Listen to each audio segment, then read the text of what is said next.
I'm Alice. I've had my share of rough patches, but who hasn't, right? My dad was my rock, my everything. Ever since Mom passed away when I was just a little thing, it's been the two of us against the world. He always stressed the importance of education, scraping together every dime he could to fund my college dreams. "You're gonna make it, kiddo," he'd assure me with a wink, even as he dropped another handful of coins into our battered college fund jar. I believed him. More than that, I believed in us. After high school, I started at the local community college, aiming to make a name for myself in investment management. It was there I met Tom. He was part of my cohort, charming in a scruffy, just rolled out of bed way that somehow worked wonders on me. We clicked instantly, stealing glances during lectures and sharing jokes over lukewarm cafeteria coffee. Then the ground beneath me crumbled. Dad passed away unexpectedly. No warning, just gone. And like a house of cards in a breeze, our financial security fluttered away too. Turned out, the college fund was more hope than reality. With Dad gone, not only was I missing him and his guidance, but I also faced the stark truth that my college days were numbered. I managed to scrape through my first year on remnants and resilience, but had to drop out as the money dried up. Dad had left me the apartment, a small 3-bedroom in a worn-down part of town. It wasn't much, but it was home. Tom first came over to the apartment on a chilly evening, his hands stuffed in the pockets of his faded jeans. "You live here alone, Alice?" he asked, scanning the room where the wallpaper peeled gently at the corners. "Yeah, just me now," I replied, trying to smooth down a particularly rebellious strip of wallpaper. "It's not much, but it's what I've got." He watched me for a moment, then stepped closer, taking my hands in his. "Let's get married, Alice. I want to take care of you. Let's start our life right here." It was sudden, sure, but nothing in my life had ever been planned out, so why start now? "Okay, Tom," I said, and it felt right. We didn't wait long. The wedding was as modest as they come, held at the city hall, with a couple of friends as witnesses. Tom's parents didn't show, they'd never really approved of me. "Too plain," they'd whispered, thinking I couldn't hear. "Not one of us." It stung, but Tom squeezed my hand and whispered back, "I love you. That's all that matters." After the ceremony, we walked back to now our, apartment, the late afternoon sun casting long shadows on the sidewalk. Tom cracked open a bottle of the cheapest champagne the corner store had to offer and poured us each a trembling glass of bubbly liquid. "To us," he toasted, lifting his glass. "To us," I echoed, the champagne fizzing on my tongue, tasting like hope and new beginnings. ##### Chapter 2, Promises Made. Tom and I had an agreement. He'd hit the books, while I paid the bills. Once he was done with college, it would be my turn to chase the degree I'd left hanging when life got too heavy. Simple, right? I thought so too, but nothing's ever that straightforward. I worked 2 jobs. By day, I was a cashier at a grocery store, dealing with endless lines and the occasional irate shopper. By night, I switched aprons for a waitress gig at a local diner, serving up greasy burgers and lukewarm coffee to truck drivers and late-night drifters. It was grueling, but I pushed through, fueled by the thought of someday walking back through those college doors. Tom, meanwhile, was knee-deep in his studies, or so he said. But his demands grew with them. "Alice, when's dinner? I can't eat this fast food crap anymore," he'd complain as soon as I dragged my exhausted body through the door. "I need something decent, like Mom used to make." I'd bite back fatigue-laced anger, tossing my keys on the table. "Maybe learn to cook it yourself, Tom. I'm not your mom." He'd scowl, his face closing off. "I'm studying to make something of myself. Least you could do is keep the house decent." His words would slice through the weariness, sparking a fire in my chest. Yet, I'd swallow the retort, fearing the crack it could cause in our already fragile agreement. Tom's parents were no help. They were educated, polished, a stark contrast to my high school diploma and diner-stained uniform. They barely acknowledged me, and on the rare occasions they did, it was to offer a backhanded compliment or a thinly veiled critique. "You would understand this if you had finished your education, dear," Tom's mother would say, sipping her perfectly brewed tea as she glanced over the top of her glasses. Tom didn't defend me. He just nodded along, soaking up their words like gospel. More and more, he'd spend nights there, escaping our cramped apartment and the responsibilities it housed. One evening, as I scrubbed the diner's grease from under my nails, Tom dropped another bomb. I'm staying at my parents' tonight. Need a real study environment, and a good night's sleep.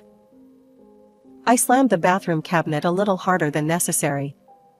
Fine. Do what you gotta do. The words were sharp, stung with all the things I couldn't say. As the days bled into months, I found solace in my routines, the repetitive tasks of my jobs allowing me to zone out the mounting frustrations at home. I was a robot, moving through the motions, scan items, smile, serve food, clean up. Rinse and repeat. One particularly long night, I came home to an empty apartment, no Tom, no apologies, just a note. Gone to study. Make sure dinner's ready tomorrow. I crumpled the note, the paper cutting into my palm. Alone in the dim light of our kitchen, I allowed myself a moment to really feel it all, the exhaustion, the loneliness, the simmering anger. I leaned against the counter, eyes closed, a silent tear escaping despite my best efforts. After years of grinding through 2 jobs and watching Tom bury himself in his books, the day finally came when he graduated. Tom landed a job almost immediately at a prestigious company, and the news brought a breath of fresh air into our strained lives. His new job came with a paycheck that felt like a lottery win compared to my nightly tips at the diner. I remember sitting across from him at our small kitchen table one evening, the excitement bubbling up inside me. So, with your new job, I was thinking it might be time for me to cut back at work and start looking at programs. You know, to pick up where I left off, I said, trying to keep my voice steady, laden with hopes and dreams long deferred. Tom didn't look up from his plate. Alice, we can't afford that. Every penny has to be accounted for, and with the way things are, you know how tight the budget is. His fork clattered against the plate, a harsh sound that matched his words. I leaned back, my heart sinking, but not yet defeated. I could keep one job, maybe just the day shifts. We'd still have a steady income, and I could manage night classes. He shook his head, his voice firm, dismissive. Just forget about college, Alice. We need stability, not more debts. It's not practical. The conversation ended there, but the argument continued in my head for days. Before I could press the issue further, I found out I was pregnant. Our daughter, Lily, became my new priority, and college faded into the background, a dream dissolved. Raising Lily was a joy, but it was also another chain tying me to routines and responsibilities I hadn't chosen alone. I continued working at the grocery store, my dreams shelved like the products I stocked. Tom's criticisms didn't stop with my shelved education, they seeped into my parenting. You're not doing it right, Alice. She needs to learn proper manners, not whatever it is you're trying to teach her, Tom would say, barely looking up from his phone. I remember holding Lily close, whispering promises to her that I'd begun to doubt I could keep. It's okay, baby. Mommy's here. As Lily grew, Tom's parents became more involved, their influence overshadowing mine. They paid for a fancy preschool, and every school event was an exhibition of their grandparental pride. One evening, Tom coldly explained a new rule. Alice, it's best if you don't come to the school events. The teachers, they have a certain expectation of family. We can't ruin Lily's opportunities. I felt the sting of those words, a slap dressed up as paternal concern. So, what am I supposed to do? Just stay home and pretend I don't have a daughter who's growing up, learning things I'm not teaching her, becoming someone I barely know? It's for the best, was all he said, his indifference the final nail in the coffin of our once shared dreams. The years twisted along, and Tom's words had weight, not the kind that anchors you in safety, but the kind that pulls you under. His sharp commands to our daughter, Lily, left marks, teaching her the lessons of disrespect and disdain toward me, her mother. Alice, don't bother telling her what to do. She listens to me, not you. It's for her own good, Tom snapped one evening when I suggested Lily might set the table. In front of Lily, his words were always like this. I watched, heart sinking, as my little girl's eyes hardened to match her father's. "You don't know anything, Mom," Lily would toss at me when I asked for help around the house. Her tone mimicked her father's, each word a barb. I tried to reach her, to bridge the widening gap with mother-daughter chats, but she only pulled further away, retreating to a world where I couldn't follow, a world painted by Tom and his parents. One humiliating afternoon brought everything painfully into focus. Lily had friends over, laughter and light voices echoing down the hallway of our home. I was cleaning when I bumped into them in the hall. Lily froze, her eyes darting between me and her friends. I smiled, wiping my hands on my apron, about to say hello. But before the words could form, Lily cut in. "Oh, this is just our housekeeper." Her friends nodded, barely giving me a second glance as they shuffled past into Lily's immaculately kept room, off limits to the likes of me. The door clicked shut, and the muffled bursts of teenage giggles were like needles to my chest. I retreated to the kitchen, sinking against the fridge as tears betrayed my resolve not to let this break me. I was her mother, not some dismissed servant in my own home. That evening, I confronted Tom, my voice shaking but firm. "How can you let her, our daughter, treat me like this?" Today she called me the housekeeper, Tom. In our home. Tom didn't look up from his paper. "Maybe if you didn't look the part, she'd respect you more. You're always cleaning, always in those rags. What do you expect?" His words stung, slicing through whatever defenses I had left. "I'm trying, Tom. I'm trying to make this a home. But you and your parents, you're teaching her to hate me." He scoffed, folding his newspaper with precision. "Alice, you need to stop being so sensitive. She's growing up in a different world than you did. She needs to fit in." Nights turned restless, my thoughts spiraling. Tom's distancing, the casual cruelty of his parents, and now Lily's rejection, painted a stark picture. I was an outsider in my own life, my role diminished to that of a silent provider, unseen and unappreciated. As I watched Lily grow into a teenager, her embarrassment of me became more pronounced. Her comments about my outdated clothes, my simple manners, cut deeper, because they echoed Tom's words. She was ashamed to be seen with me, her mother, who had sacrificed everything only to be rendered invisible. Turning 37 wasn't supposed to be a milestone, but I had hoped it would be a turning point for something better, something kinder. With a heart full of tentative hope, I booked a table at a nice restaurant downtown, a small celebration, just me, Tom, and Lily. Nothing fancy, but something to maybe, just maybe, bring us back together for a night. I got home from work, my spirits buoyed by the thought of a quiet dinner with my family. The apartment was quiet when I walked in, too quiet. Tom and Lily were sitting in the living room, their faces turned towards the TV, looking like they were braced for bad news. "Hey, I've got a surprise. I booked us a table at Marcello's for dinner, to celebrate my birthday.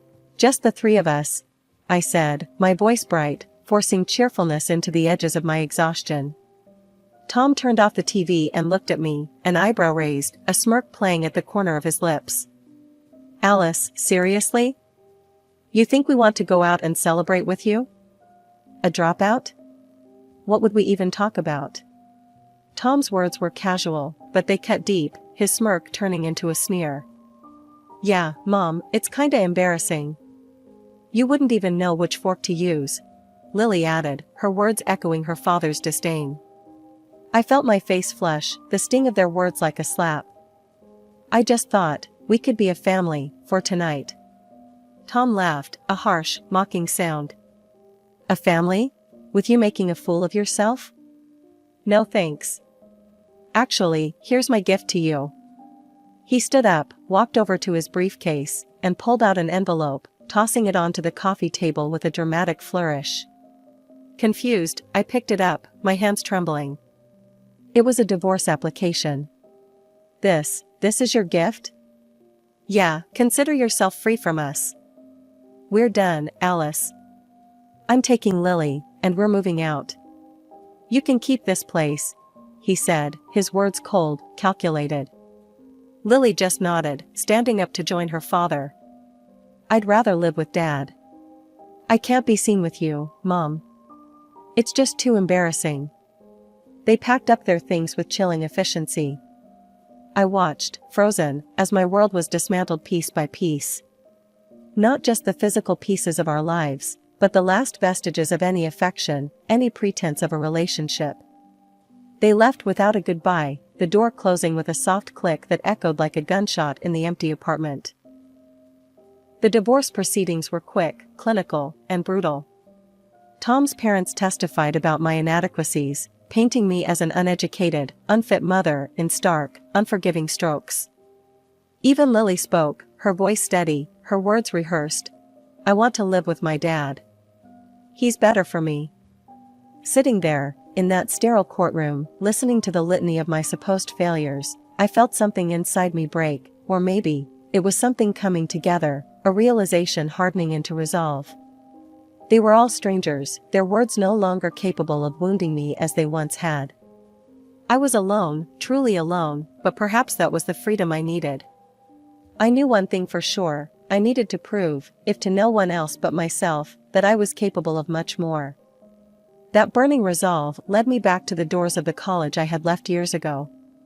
I enrolled again, older than most of my classmates, and with a fierceness in me that only life's hard knocks can bestow. I hired tutors, spending evenings grappling with investment theories and financial models, my eyes bleary from the strain. Social media was a minefield, though. Every so often, a photo of Tom, Lily, and that woman, Tom's new partner, would pop up. They looked happy, carefree, living it up in some swanky downtown apartment that screamed luxury.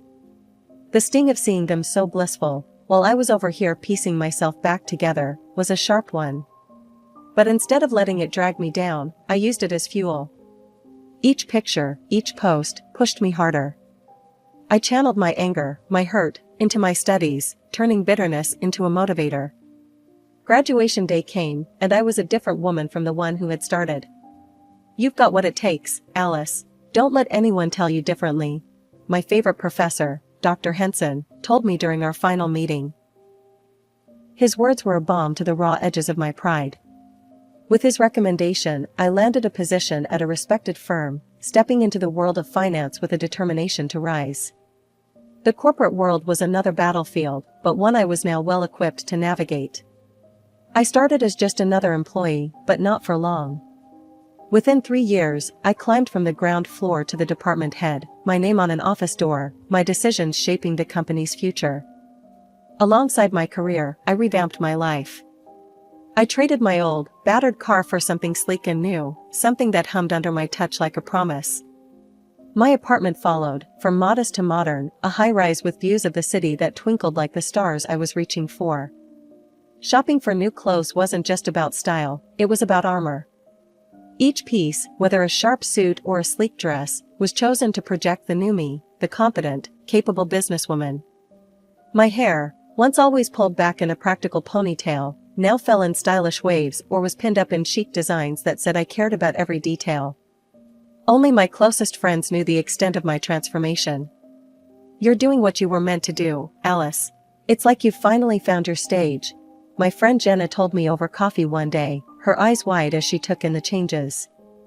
Yeah, I guess I have, I admitted, sipping my espresso. Tom and Lily, and all the pain associated with them, faded into the background, becoming just a part of my story, not the defining chapter. There I was, browsing job listings late one night, when I stumbled across an opening that made my heart skip a beat. A department head position at none other than the company where my ex-husband, Tom, worked. I applied, half out of a deep-seated need to prove myself, half out of the sheer audacity of it all. The interview was the next week. I walked in there with all the confidence of a woman who had nothing to lose and everything to prove. The interviewers were a panel of 3, each more impressed than the last as we discussed everything from market trends to financial strategies. By the end, they seemed genuinely excited about what I could bring to the table. Well, Alice, I must say, it's refreshing to see such a clear vision and detailed knowledge. We'd be lucky to have you on board, the senior interviewer remarked, a genuine smile spreading across his face. Thank you. I'm ready to hit the ground running, I replied, my tone steady, my resolve firmer than ever. My first day was something out of a movie. As I was introduced to my new team, the room was filled with polite applause and welcoming smiles. That was until Tom's face came into view. The shock on his face could have powered the city for hours. He looked like he'd seen a ghost, his eyes wide, his mouth slightly agape. The head of the company, Mr. Reynolds, seemed amused by the situation. He clapped a hand on my shoulder and announced, "Everyone, I expect you'll give Alice all the support she needs. She comes highly recommended and I believe she will lead this department to new heights." Tom's reaction was less than gracious. As the room cleared, he stormed up to Mr. Reynolds, his voice low but harsh. "I applied for this position. Why was it given to her? What does she have that I don't?" Mr. Reynolds looked at Tom, then at me, an eyebrow raised. "Tom, the decision was based purely on merit. Alice's qualifications and vision for the department far exceed what you've shown us so far. There's a lot you could learn from her." "Learn from her? This is some kind of joke, right?" Tom scoffed, his voice rising. "No joke, Tom. I suggest you adjust your attitude and focus on your own responsibilities," Mr. Reynolds replied coolly. Humiliated, Tom did something I never expected. He threw his ID badge down on the table, muttered something about a stupid boss, and stormed out. Mr. Reynolds sighed, shaking his head as he watched Tom leave. "Sorry about that, Alice. I'll handle it from here. Why don't you get started with your team?" I nodded, a small, satisfied smile playing on my lips as I watched Tom disappear down the hallway. The sound of his furious footsteps was like music to my ears. Later, I overheard Mr. Reynolds on the phone. "Yes, he resigned. No, I can't give him a positive recommendation, not after this." The rest of the day was a blur of introductions and planning sessions, but through it all, one thought remained clear in my mind: justice, in its own twisted way, had been served. Tom had underestimated me, just like he always did, but this time I had come out on top. After Tom stormed out of the office that day, his career spiraled downward faster than I could have imagined. Rumors reached me through mutual acquaintances, ones who couldn't wait to spill the beans that Tom's latest mistress had kicked him and Lily out of her plush apartment. Desperate, they had no choice but to move back in with Tom's parents. I couldn't help but think how the mighty had fallen. It was during this tumultuous time that Lily, now a college student and every bit as demanding as she had been taught to be, showed up at my door. She let out a low whistle. "Wow, Mom, you really upgraded, huh? Guess dumping Dad worked out for you." Her tone was light, but there was an edge to it that put me on guard. "Lily, what brings you here?" She sauntered in, making herself comfortable on my plush sofa as if she owned the place. "Well, things are a bit tight at Grandpa's, and I thought, you know, you're rich, well-dressed, and educated now, maybe I could move in here. But I'd need a decent allowance, obviously." I looked at her then, really looked at her, and saw Tom's influence woven deeply into her demeanor. It pained me, but the clarity it brought was undeniable. "Lily, I think you should leave. I'm not going to be used like this, not by you, not by anyone." Her face crumpled into tears, but they didn't move me like they used to. When her tears failed to sway me, her temper flared. "You're just selfish. Just like you always were," she shouted as she stormed out, her parting words a sting in the calm of my apartment. News trickled back to me over the following weeks. Tom had started drinking, unable to cope with his bruised ego, and Lily moved to another city, perhaps to chase the independence she so desperately craved. As for me, life settled into a rhythm of success and new beginnings. I met Michael, a colleague whose kindness and quiet strength were the antitheses of Tom's bluster and cruelty. Over time, our friendship deepened into love, and we married in a small, joyful ceremony, surrounded by those who truly wished us well. Reflecting on the tumultuous journey, I realized I had come out stronger, wiser, and more compassionate. I had lost a family only to find myself, and in doing so, gained a chance at a love and life that was genuine and fulfilling. Looking ahead, I felt ready for whatever came next, secure in the knowledge that I had not only survived but thrived, crafting a narrative of triumph that was entirely my own.